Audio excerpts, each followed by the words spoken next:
Hoy en Corte 35 tenemos a la doctora Cecilia Blanchet, quien es presidenta de Ministerios de Amor y también conocida como Mamá Ceci. Doctora, muchas gracias por acompañarnos. Para mí es un placer estar aquí.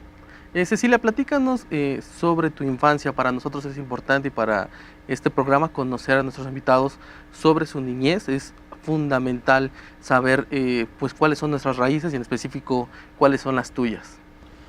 Mi infancia fue, no sabría cómo definirla, pero fue una infancia muy intensa. Toda mi vida ha sido muy intensa, pero tuve una infancia intensa. Vengo de una familia, de un hogar que es de padres separados, divorciados. Tengo una sola hermana y crecimos en un ambiente un poco intelectual. Esa fue nuestra primer referencia en nuestra infancia. Y yo recuerdo, por ejemplo, cuando ahorita que me hacen esta pregunta tan directa, yo recuerdo que siempre fui como diferente a mis primos, en el sentido de que yo veía cosas que casi nadie veía, pero que sí existían, no era una alucinación. Por ejemplo, si nos mandaban a la tienda a comprar nuestros dulces o a comprar cosas, había una tienda donde vendían, era el único lugar que yo conocía donde vendían Milky Ways en aquella época. No saquen cuentas, pero hace muchos años. Y entonces recuerdo que cuando regresábamos, un tío mío decía, ¿qué vieron? Y entonces todos mis primos decían, no, vimos Milky Ways, no, vimos que hay unas cosas nuevas. Y ahí me decía, ¿y tú qué viste? Y le decía, vi al niño que estaba paralítico en la vitrina. Y todos decían, ¿qué niño? Había un niño que estaba mirando por la vitrina y estaba paralítico. Ah, no lo vimos. Y alguno decía, sí, había ahí un niño ahí viendo, pero ni siquiera vi si estaba paralítico o no. Entonces, como que siempre desde muy temprana edad, mi atención siempre fue dirigida como hacia la necesidad. Pero era una cosa natural, no era una cosa pensada o programada, era una cosa natural, salía natural. Y siempre tuve una como vocación por atender las causas perdidas. Ok, llama la atención tres palabras: la parte intelectual intensa y la parte de mirar otras cosas, a veces ser como un poco raro hacia los otros, ¿no? ¿Nos puedes decir un poco más sobre esta parte? ¿Por qué intelectual? ¿A qué te refieres? La parte intenso, ¿por qué? Y bueno, ¿crees que esta parte de mirar las cosas que los otros no miraban ya era innato o llamaba algo por dentro la atención de ti? Bueno, si vamos a empezar en el orden de la pregunta, lo primero era intenso. Uh-huh. Intenso porque las cosas cuando son intensas es porque se viven a una profundidad o al fuego más rápido, ¿no? O sea, normalmente la gente era light, la gente pasaba su vida de una forma light. Para mí el venir de un matrimonio que estaba divorciado, en aquella época era como si no pasara nada, pero hoy al cabo de los años y de mi experiencia, me doy cuenta que obviamente había un dolor dentro de mí. Y esto sucede en una época en que realmente el divorcio no era una cosa tan común como ahora. El ver a mis papás, sobre todo a mi madre, sola con nosotros, sí, con la familia y todo, pero pues sola, moralmente, sentimentalmente, ¿no? Era como fuerte, era como doloroso. Doctora, avanzamos en la parte de tu vida, la adolescencia cambia nuestras prioridades, encontramos o descubrimos nuevas cosas, que es como cuando somos niños. ¿Nos puedes platicar cómo era tu vida ya parte en la adolescencia y también un poco ya en la parte de la universidad? Voy a empezar por la segunda pregunta, que era ¿por qué intelectual? Porque viví alrededor de muchos intelectuales. Conocí a Octavio Paz, a Salvador Elizondo, fue uno de mis mejores amigos, miembro de la Real Academia, Monsiváis, Cuevas, toda la gente intelectual de México era el mundo que me rodeaba. Entonces mi intelecto estaba totalmente desarrollado, mucho más que cualquier otra cosa en mi vida. Ya en mi adolescencia, el arte se volvió fundamental. El arte, producir arte. Fui fotógrafa, incursioné en todo lo que era filmación. Yo vengo de una familia que tuvo la primer compañía o la compañía más fuerte productora, Producciones Peset, de comerciales, de documentales, y yo crecí prácticamente arriba de los hombros de un camarógrafo que se subía a una grúa, bajaba, entraba al cuarto oscuro, revelábamos, cortábamos, editábamos, hacíamos todo ese trabajo. Entonces también fue parte de mi vida y se desarrolla más en la adolescencia. La parte de la universidad es una parte ausente porque realmente no terminé, no hice ninguna carrera real.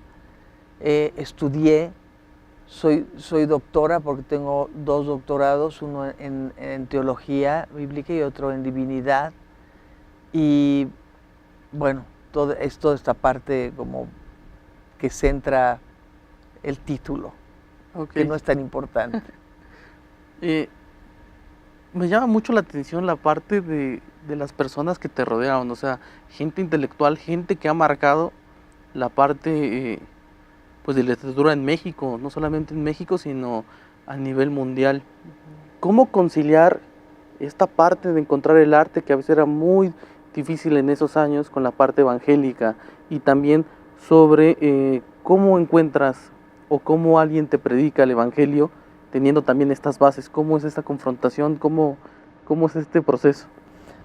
Fue un proceso tremendamente difícil. O sea, yo siempre digo, si Dios pudo conmigo, puede con cualquiera. Porque el intelecto es muy fuerte. Es como un arma que se hace fuerte.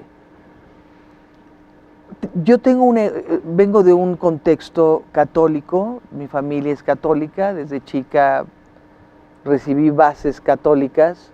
Como la mayoría de la gente en este país, fui una católica sin pasión, pero sí me apasionaba la parte de Dios. Fui a una escuela de monjas, y en esta escuela de monjas yo lo que más quería era acercarme a Dios, y era lo que menos me sucedió. Entonces acabé vacunada, ¿no? Lo conozco a través de encontrarme con él. Me encontré con él a través de mi mejor amiga, que era como mi hermana, porque familiarmente habíamos tenido una relación muy fuerte. Nuestros abuelos fueron socios, amigos, nuestras mamás nacieron y crecieron juntas, y ahora nosotros éramos la tercera generación y éramos como un poco más que hermanas, porque las hermanas ahí están, pero luego las otras hermanas se eligen. Y una de ellas tuvo un tumor en la médula espinal y se quedó completamente paralítica, con un testimonio muy fuerte porque ella era atea, no creía en Dios, mucho menos en Jesucristo. Y cuando se la llevaron a Estados Unidos a operar, ella supo el día antes de la operación que se iba a morir. Y supo también que se iba a ir al infierno. ¿Cómo supo eso si no creía ni en Dios? Y le pidió a Dios que por favor le dijera a quién tenía que rezarle. Después de que se quedó dormida, cuando se despierta, ve un halo de luz en frente de su cama y dice: eres tú, Jesús. ¿Quién pudo haberle predicado eso? Nadie. Fue una revelación que tuvo. Como dato increíble, en esa época yo estaba produciendo teatro con el Marqués de Luca de Tena, que era uno de mis mejores amigos, y la obra que estaba produciendo en el Foro Cultural Siqueiros era Hay una luz sobre la cama. Entonces, como dato, es un dato chistoso, porque de veras Dios tiene unas puntadas pero increíbles, ¿no? Entonces, cuando ella regresa a México, me decía: llévame a donde tú sabes que está Dios. Pues yo le llevaba a las iglesias católicas, a las catedrales. Y entrábamos y me decían, no, aquí no está Dios. Y le decía, no, pues yo ya no sé dónde está Dios. Un año después, la otra amiga nuestra, porque éramos 3 amigas, que era hermana de ella, entra a un hospital psiquiátrico por un mal romance, ¿no? Que acaba en un drama espantoso. Y en este hospital la va a visitar una tía y le lleva a un pastor. Y el pastor le habla de Dios y le habla de Jesús. Y en automático ella tiene un cambio total. Yo la había llevado a internar al hospital, así es que el médico me habló a mí para que la fuera a sacar. Yo decía, ¿pero cómo sacar? ¿A poco ya ni el hospital la quiere? ¿No? Qué cosa tan espantosa. Y el día que salimos, me dijo, el hombre que me vino a ver, que me habló de Jesucristo, hoy se reúne para dar una plática sobre la Biblia y sobre Jesús. Vamos. Entonces yo les dije, no hombre, qué barbaridad. Ya me traen en jaque, una con la luz que vio en la cama, que Jesús, y ahora, no. Y yo supuestamente era la que sabía, ¿no? Entonces, finalmente fuimos, y yo me acuerdo que lo primero que me impresionó mucho, porque todo el mundo decía amén y cosas así, entonces a mí eso me parecía de locos, ¿no? Pero cuando empezó un canto que decía, abre mis ojos, Dios, porque quiero ver a Cristo, y abre mis oídos, quiero escucharle, y abre mi boca para bendecirlo, algo así se tronó adentro de mí. Y después de eso, inmediatamente después, predican la palabra, y la escritura que comparten es sobre el buen samaritano. Ahora, con un poco de la referencia de mi vida, yo toda la vida había oído, ay, Cecilia es una buena samaritana. No, es que qué lindo corazón tiene. Es que cómo le gustan los niños. Pero cuando yo soy confrontada a la palabra, veo mi realidad y yo digo, pues, buena samaritana, ¿yo? No es cierto. Es nada, es un barniz. Un buen samaritano es un samaritano que tiene el corazón. Todo esto yo lo pensaba mientras el hombre hablaba sobre el buen samaritano. Te examinabas a ti mismo. Me confrontó la palabra. Es que verse a la luz de la verdad de Dios es muy diferente a verse a la luz del mundo. Verse a la luz del mundo, pues cualquiera es buen samaritano. Verse a la luz de Dios, no cualquiera. Y entonces lo que sucedió es que el paso siguiente, el hombre hizo un llamado y dijo, no es lo mismo que tú sepas quién es Jesús a que tú tengas a Jesús en tu corazón. Si tú quieres tener a Jesús en tu corazón, ponte de pie.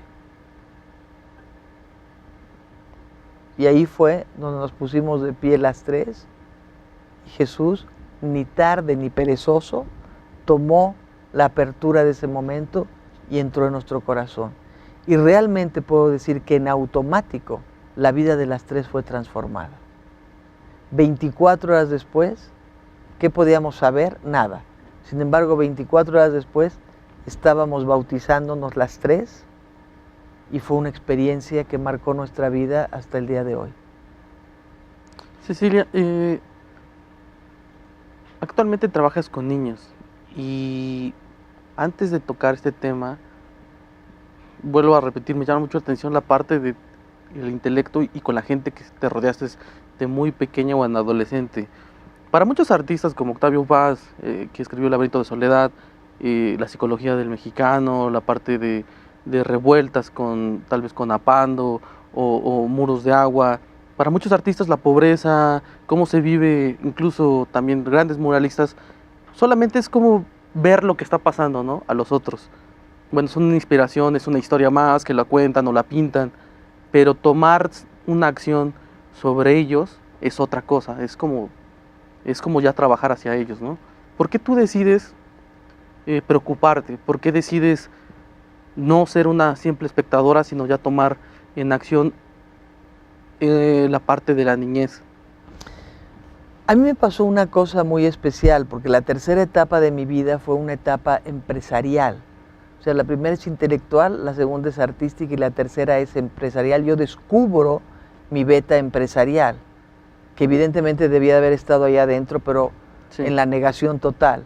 Entonces, una vez que yo descubro esto, empiezo a trabajar y a meterme en un mundo empresarial y a trabajar con grandes empresarios. México es el tercer país de billonarios en el mundo. Y a varios de ellos no solamente los conocí, sino trabajé con ellos. Cuando yo me encuentro con Jesús, pues lo primero que le digo es, pues yo no soy digna de trabajar para ti. Yo he trabajado con gente muy rica, pero no tienen ni comparación con quién eres tú. Y si yo pudiera pedirte un regalo, un favor en mi vida, yo te pediría que me dejes trabajar para ti. Llámame y lo que tú me pidas, yo lo voy a hacer. Dame la oportunidad de mostrarte mi amor a través del servicio. Y si pudiera una segunda cosa, porque uno siempre es encajoso, ¿verdad? Ya que está en la plataforma con Otra él, ya. Entonces le dije, y si pudiera yo pedirte un segundo regalo, una segunda cosa, yo te pediría esto: no me mandes a donde todos quieren ir. Mándame a donde nadie quiere ir.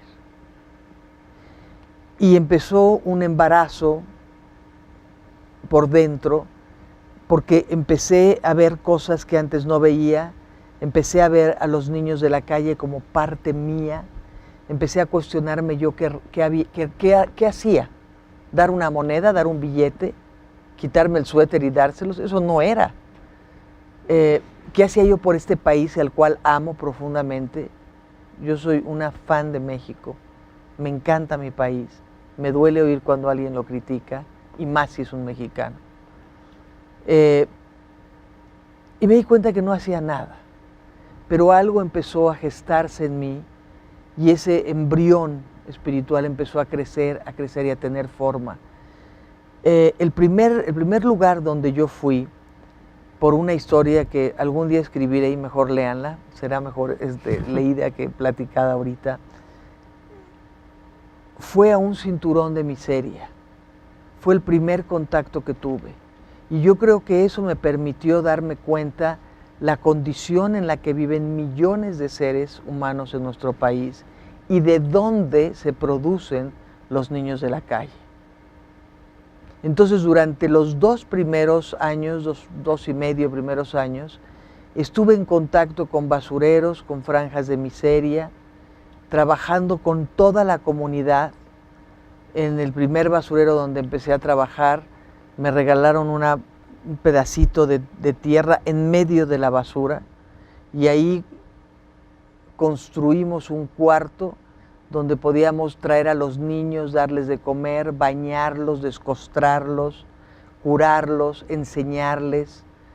Y empecé realmente yo sola, y luego vino una mujer que conocí muy linda, que era la esposa de un pastor, y era maestra, y entonces ella vino y me ayudó. Y fue tiempo después cuando yo empecé a sentir adentro de mí un llamado a través de una voz que me decía: ve y busca a los no amados, y cuando los encuentres, diles que yo existo y los amo. Y yo decía, ¿quiénes son los no amados? ¿Dónde están los no amados? Y finalmente, a través de un sueño, yo entendí quiénes eran los no amados, quiénes eran el desecho de esta sociedad, quiénes eran la escoria, quiénes eran los que nadie sentía que eran dignos de pertenecer al país, y cómo se les veía como parte del inventario nacional, como parte del folclore mexicano, como parte del atractivo turístico. Entonces empecé a salir a las calles y empecé a encontrarme con niñas prostitutas de 13 años, de 11 años, de 14 años, siendo mamás en la primera ovulación. Empecé a encontrar un mundo abajo del subsuelo que, como yo les decía, ningún intelectual jamás se lo ha podido ni siquiera imaginar.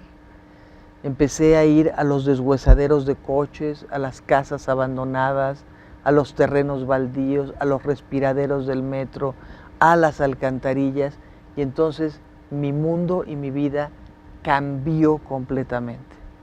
Fue totalmente transformado. Y ahí nacen Ministerios de Amor. Yo sé que trabajas principalmente con niños y bueno, nos has platicado un poco sobre el apoyo que haces, pero preguntarte, ¿qué es lo que sientes cuando en México hay una cultura supuestamente discursiva de apoyar a la niñez cuando no lo son? La parte de explotación infantil, la parte de la pederastía, la parte del maltrato también pues doméstico. ¿Qué es lo que tú sientes hacia la niñez? Me da mucha tristeza que no haya conciencia. No solamente siento tristeza por los niños, porque ellos me dan tristeza de que estén viviendo una injusta condena. Ellos no lo eligieron, pero me da mucha pena, no de vergüenza, sino de pena, de dolor, ver a tanta gente. Yo trabajé con caballos, yo tuve un criadero de caballos, y a los caballos se les ponen orejeras para que no vean alrededor, sobre todo cuando se montan.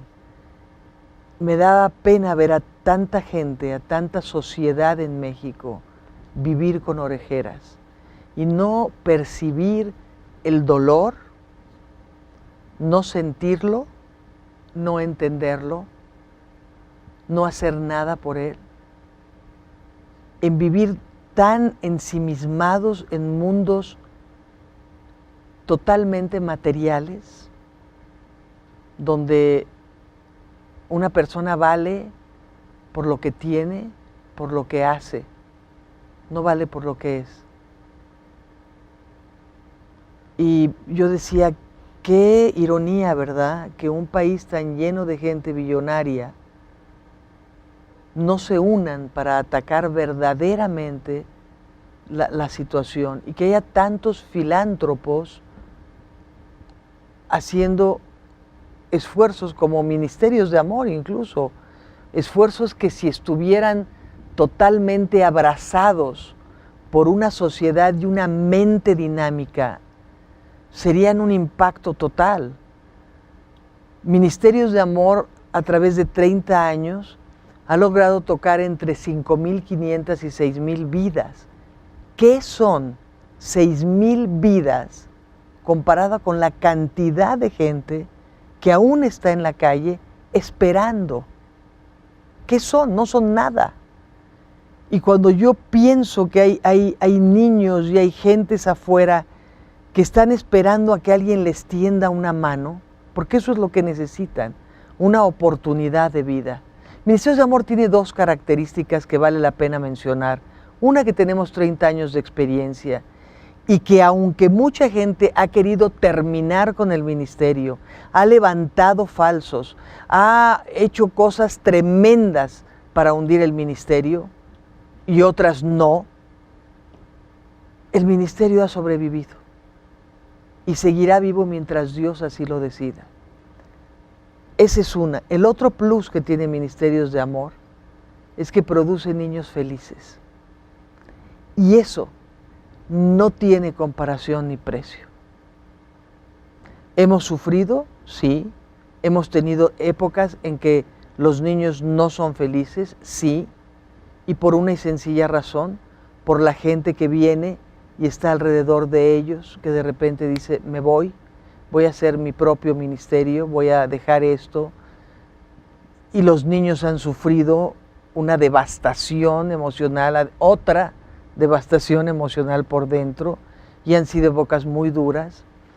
Pero realmente, por ejemplo, en este momento, si la gente visitara Ministerios de Amor, vería niños sanos, vería niños alegres, vería niños felices, vería adolescentes ya preocupados por dibujar su futuro. Y eso es algo maravilloso, maravilloso. Sí, para concluir, ¿dónde podemos visitarlos y cómo podemos ayudar? Nuestras oficinas centrales están en la Ciudad de México, en el DF. El teléfono es muy sencillo, es un 5, un 6 y 6 palitos. 5, 6, 11, 11, 11. El programa que más promovemos y que más necesitamos siempre es el adherir padrinos a Ministerios de Amor, que aporten algo, ya sea una cantidad económica, que es la que hace la plataforma para que cada casa se mantenga. Nosotros no tenemos propiedades, todas las casas son alquiladas, todo el tiempo estamos necesitando cambiar de mobiliario, porque una sala que hoy entra nueva en 5 meses ya no sirve. Tenemos 2 casas en Monterrey, 2 casas en Guadalajara, 3 casas en Morelos y una casa en el DF. Y estamos necesitando con urgencia abrir otra casa en Cuernavaca para niñas medianas y un cunero en Cuernavaca y la tercer casa de Ministerios de Amor en Guadalajara. Estamos con el proyecto más grande que hemos tenido y que venimos arrastrando desde hace mucho tiempo, que es el Valle de los Niños, que hemos tardado 11 años en sacar todos los papeles de un terreno que nos donó el gobierno y que estamos a punto de arrancarlo. Ya nos falta muy poquito para terminar de pagar la licencia de construcción y poder empezar a construir. Esto está en Xochitepec, en Morelos. Y bueno, esas son las casas que tenemos. ¿Dónde se pueden visitar? Hablando a Ministerios de Amor en el Distrito Federal, o ustedes pueden poner un cintillo aquí con las direcciones o los teléfonos de la casa o la dirección de las oficinas de México o los albergues de ahí. Así es que yo les agradezco mucho su invitación y también su tiempo y espero que no sea el primer programa ni el único. Muchas gracias.